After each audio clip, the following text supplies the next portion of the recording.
एक मोठी ब्रेकिंग बातमी समोर येत आहे। शिंदखेडा नरडाणा गावाजवळील मुंबई आग्रा महामार्गावर डंपरने तिघांना चिरडले असून या अपघातात तिघांचाही दुर्दैवी मृत्यू झालाय। दरम्यान या घटनेला पाहून परिसरातील नागरिकांनी तीव्र संताप व्यक्त केलाय।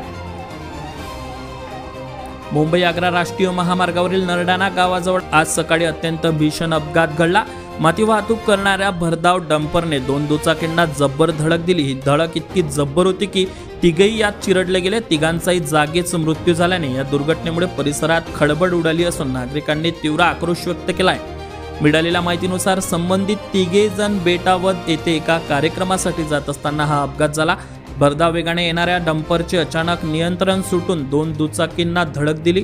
त्यानंतर या डंपरने तिघांना चिरडल्याने या अपघातात तिघांचाही जागीच मृत्यू झालाय। प्राप्त माहितीनुसार पहिल्या दुचाकीवरील गणेश ज्ञानेश्वर माडी वय वर्ष 22 व सुमित देवीदास माडी वय वर्ष 14 या दोघेही राहणार शिरपूर वाघाडी यांचा दुर्दैवी मृत्यू झाला असून तर दुसऱ्या दुचाकीवरील सुधाकर श्रावण बडगुजर वय वर्ष 50 यांचाही जागीच मृत्यू झाल्याची माहिती समोर आली आहे।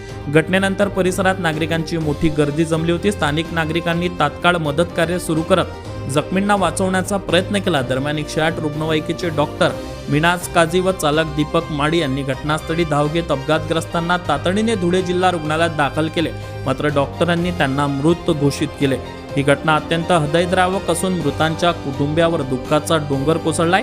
त्यामुळे या परिसरात आता हळहळ व्यक्त केली जात आहे। अपघातानंतर संतप्त नागरिकांनी महामार्गावरील वाहतुकीच्या सुरक्षेबाबत प्रश्न उपस्थित केले आहेत। पोलिसांकडून पुढील तपास सुरू असून डंपर चालकाविरुद्ध गुन्हा दाखल करण्याची प्रक्रिया सध्या सुरू आहे। मुख्य संपादक Jatin Borse sir, JBTV news, Shindkheda, Dhule.